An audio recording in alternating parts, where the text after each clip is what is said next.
झूठा मुकदमा feedback unit की आड़ में एक एब्सोल्युटली फॉल्स फैब्रिकेटेड झूठ फेक मुकदमा मनीष सिसोदिया जी पे किया गया। भारतीय जनता पार्टी आरोप लगाती है कि मनीष सिसोदिया जी ने प्रधानमंत्री मोदी जी की और बीजेपी के सीनियर नेताओं की 2015 के बाद लगातार जासूसी करवाई। पिछले 8 साल से यह आरोप लगाया गया कि मनीष सिसोदिया प्रधानमंत्री मोदी जी और बीजेपी के बड़े बड़े नेताओं की जासूसी करा रहे हैं। इसके चलते उन पे सीबीआई का एक और मुकदमा दर्ज हो गया। पहले तो मैं ये पूछना चाहता हूं केंद्र में बैठी प्रचंड बहुमत की भाजपा सरकार से कि एक आधी स्टेट का एक आधा उप मुख्यमंत्री पिछले 8 सालों से देश के सबसे शक्तिशाली व्यक्ति प्रधानमंत्री मोदी जी और इतनी बड़ी प्रचंड बहुमत की बीजेपी सरकार के बड़े नेताओं की जासूसी करा रहा था, लेकिन इसकी कानों कान खबर ना केंद्र सरकार को थी, ना केंद्र सरकार की एजेंसियों को थी, ना CBI, ED, raw, IB, NIA, कोई भी बड़ी जो शाखा है इंटेलिजेंस एजेंसीज है भारत सरकार की, उनके पास थी। और 8 साल से ये चीजें चल रही हैं। अगर ऐसा हो रहा है तो सबसे बड़ा सवाल तो भारत की एजेंसियों की और केंद्र सरकार की काबिलियत पे खड़ा होता है। अगर 8 साल से आप एक आधी सरकार का आधा मुख्यमंत्री, उप मुख्यमंत्री आपकी जासूसी करा रहा था और आपको 8 साल तक पता नहीं लगा, तो फिर चीन और पाकिस्तान आपके साथ क्या क्या कर रहा है उससे तो फिर आप क्या ही लड़ पाएंगे। मैं भारतीय जनता पार्टी वालों को कहना चाहता हूं कि अगर किसी ने जासूसी करी आपकी तो सबसे पहले तो एनआईए के, आईबी के और रॉ के बड़े बड़े अधिकारियों को सस्पेंड करें, उनके खिलाफ कार्रवाई करें, उन्हें पकड़ के जेल में डालें, उन पे सीबीआई के मुकदमे करें, क्योंकि वो चूक गए। 8 साल से कोई शख्स आपकी जासूसी कर रहा है और हमारी देश की सेंट्रल एजेंसीज जो हैं वो पता ही नहीं लगा पा रही। ये आरोप है बीजेपी। मैं बीजेपी वालों को एक हिदायत देना चाहता हूं कि आरोप ऐसे लगाओ कि लोग विश्वास तो करें। यह फीडबैक यूनिट की आड़ में सीबीआई द्वारा दर्ज करी गई मनीष सिसोदिया पर एफआईआर फैक्ट्स पर बेस्ड नहीं है, फिक्शन पर बेस्ड है। The FIR registered by the central bureau of investigation against Manish Sisodia on the alleged pretext of snooping using a feedback unit is not based on facts and is purely based on fiction. ये BJP के अपने मन के ख्याल हैं और एक ही मकसद से ये जासूसी के नाम पर एफआईआर दर्ज करी गई मनीष सिसोदिया जी पर कि मनीष सिसोदिया बाहर ना आ पाए। एक मुकदमे में बेल मिले तो दूसरा मुकदमा दर्ज कर दो, दूसरे मुकदमे में बेल मिले तो तीसरा मुकदमा दर्ज कर दो। मुकदमे दर्ज करके यह चीज सुनिश्चित करो कि अरविंद केजरीवाल का दाहिना हाथ दिल्ली के उप मुख्यमंत्री मनीष सिसोदिया जेल से बाहर ना आ पाए। इसी कवायद में पूरी केंद्र सरकार लगी है। चीन भारत की सरजमी पे कब्जा करने की कोशिशें करता है, पाकिस्तान अपनी नापाक कोशिशें करता रहता है, लेकिन हमारी जांच एजेंसियां मनीष सिसोदिया को पकड़ के जेल में डालती हैं।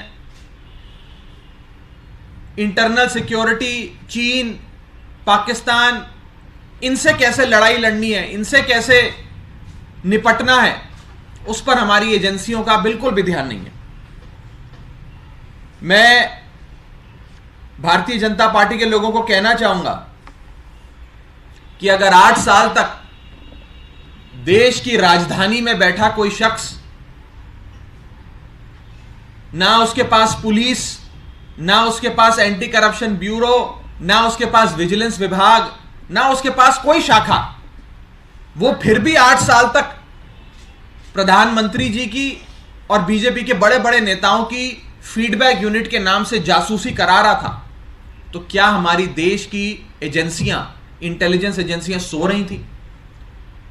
क्या हमारी एनआईए, रॉ, आईबी और तमाम इंटेलिजेंस एजेंसियां इतनी निकम्मी है कि 8 साल तक कोई एक छोटा सा आधे राज्य का आधा उप मुख्यमंत्री, ना पुलिस, ना विजिलेंस, ना ईसीबी होते हुए देश के सबसे शक्तिशाली व्यक्ति की जासूसी करा रहा है, लेकिन हमारी एजेंसियों को कानो कान खबर नहीं? क्या यह संभव है?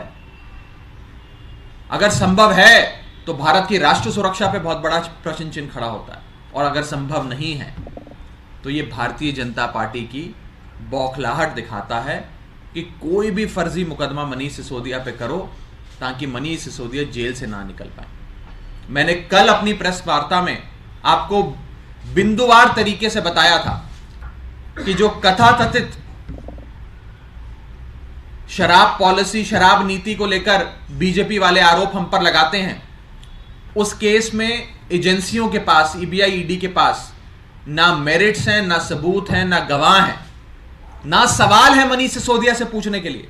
वही 4 सवाल रोजाना बदल बदल के पूछते हैं। कोई केस नहीं है, कोई रिकवरी नहीं है, कोई प्रोसीड्स ऑफ क्राइम नहीं है, लेकिन मनीष सिसोदिया को पकड़ के जेल में डालो। जांच की आड़ में मनीष सिसोदिया को जेल में रखो कि मनीष सिसोदिया जेल से बाहर ना निकल पाए। मैं बीजेपी को कहना चाहता हूं कि अपनी जांच एजेंसियों का ध्यान आम आदमी पार्टी और मनीष सिसोदिया से हटाकर उन लोगों पे डालिए जो लोग आपके नाम का इस्तेमाल कर कर भारत की एजेंसियों का, भारत के सुरक्षा विभाग का, पुलिस का, सबका मिसयूज कर रहे हैं। अभी हाल ही में हमने देखा कि गुजरात के भारतीय जनता पार्टी के एक साधारण कार्यकर्ता किरण भाई पटेल अपने आप को प्राइम मिनिस्टर्स ऑफिस का एडिशनल डायरेक्टर बताते हुए पिछले 6 महीने से कश्मीर में रह रहे हैं। उन्हें कश्मीर की स्थानीय एडमिनिस्ट्रेशन ने Z+ सिक्योरिटी दी हुई है। 2-2 जैमर, 4-4 बुलेट प्रूफ गाड़ियां उनके साथ चलती हैं। 50 गनमैन लेकर वो चलते हैं। 5 सितारा होटल में वो रह रहे थे। सुरक्षा विभाग की मीटिंग्स बुला रहे थे। IAS IPS के ट्रांसफर करा रहे थे और पिछले 6 महीने से मौज मस्ती कर रहे थे कश्मीर में, सरकारी पैसे पे, सरकारी तंत्र का इस्तेमाल करते हुए। क्या काबिलियत थी उनकी एक करने की? एक ही काबिलियत थी कि वो गुजरात इकाई के भारतीय जनता पार्टी के कार्यकर्ता थे। अगर जांच करनी है तो ऐसी जासूसी की जांच करिए। ऐसा शख्स जिसने हमारी जम्मू कश्मीर की पुलिस और सिक्योरिटी फोर्सेस के चक्रव्यूह को भेद दिया, उसकी जांच नहीं करती बीजेपी, क्योंकि वो गुजरात का बीजेपी का कार्यकर्ता है। लेकिन मनीष सिसोदिया पर झूठे मुकदमे करते हैं और कहते हैं कि मनीष सिसोदिया 8 साल से प्रधानमंत्री जी और भारतीय जनता पार्टी की जासूसी कर रहे थे। अगर जासूसी कर रहे थे तो हमारी जांच एजेंसियां पिछले 8 साल से आंखें बंद कर कर कुंभकर्ण की नींद क्यों सो रही थी? ये एक बहुत बड़ा सवाल है। और इस सवाल के साथ साथ मुझे लगता है यह चीज क्लियर हो जाती है कि भारतीय जनता पार्टी के पास कोई केस नहीं है, विश्वसनीय आरोप भी नहीं है, विश्वसनीय केस तो छोड़ दीजिए। बस मकसद एक है कि मनीष सिसोदिया जेल से ना निकल पाए, मनीष सिसोदिया जेल में ही बंद रहे।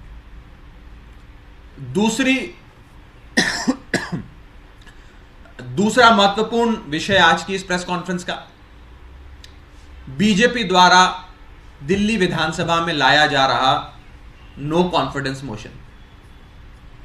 आप सब जानते हैं कि दिल्ली विधानसभा 70 विधायकों की विधानसभा है।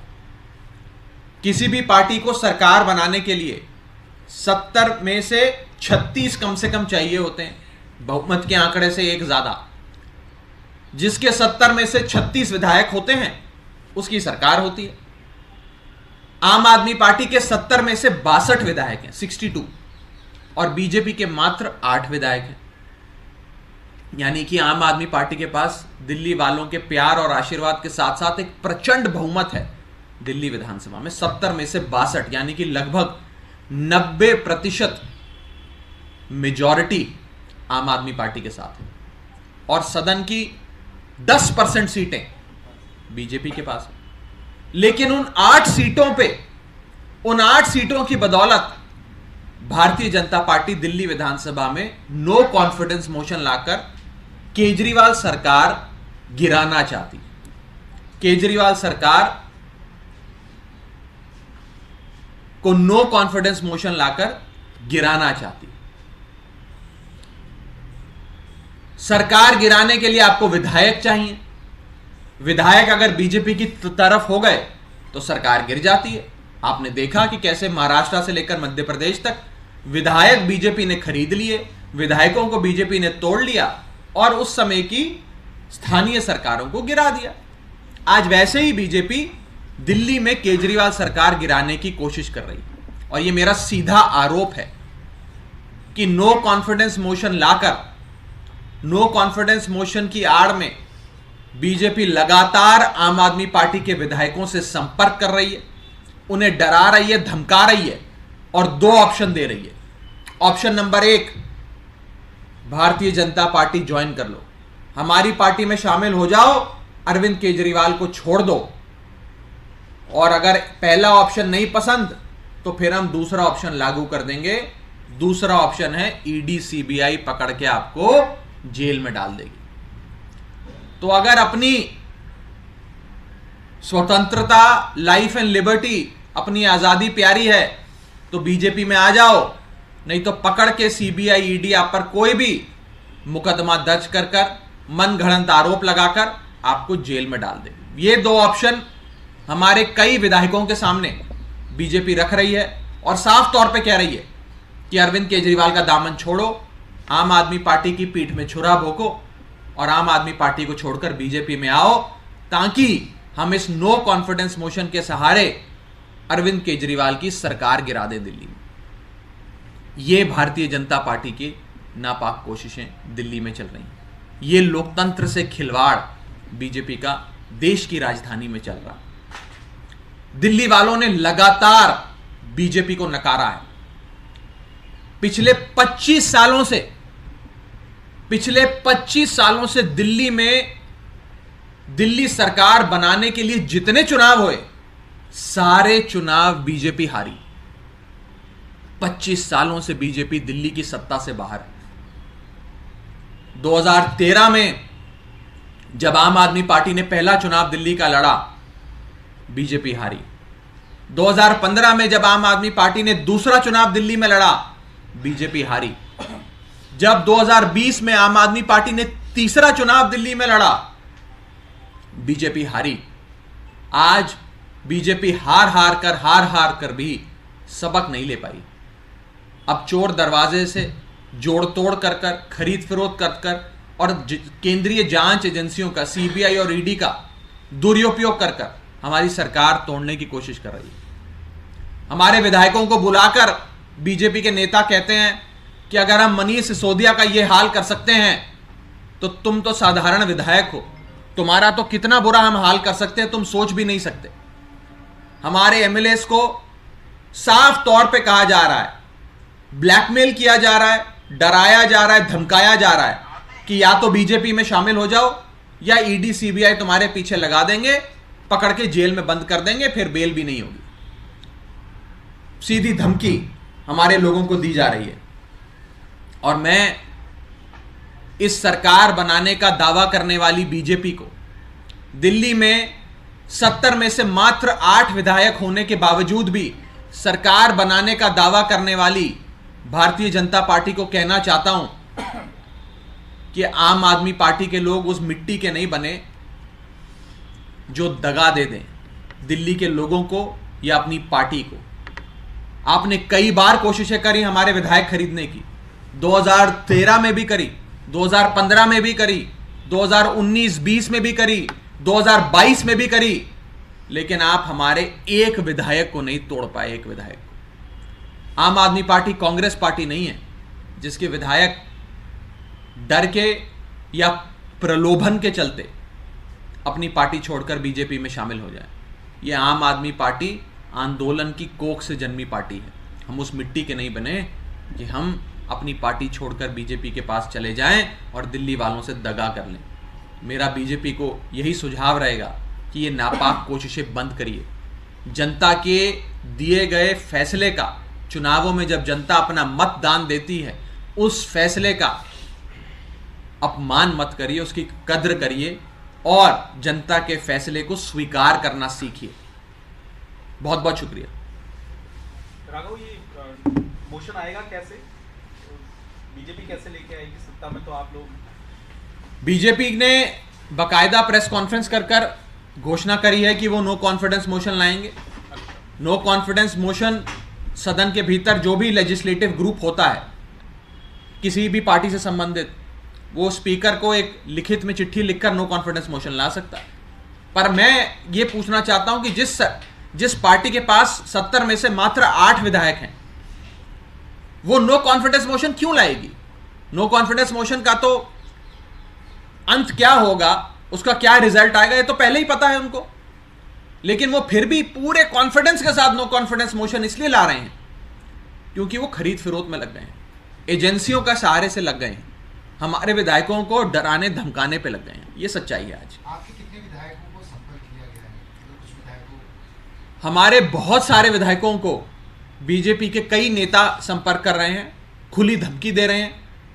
आप कहेंगे तो आने वाले समय में हम अपने विधायकों को भी आपके सामने पेश करेंगे कि कौन से विधायक को कौन से नेता का फोन आया। वो सारे खुलासे भी आम आदमी पार्टी आने वाले समय में करेगी।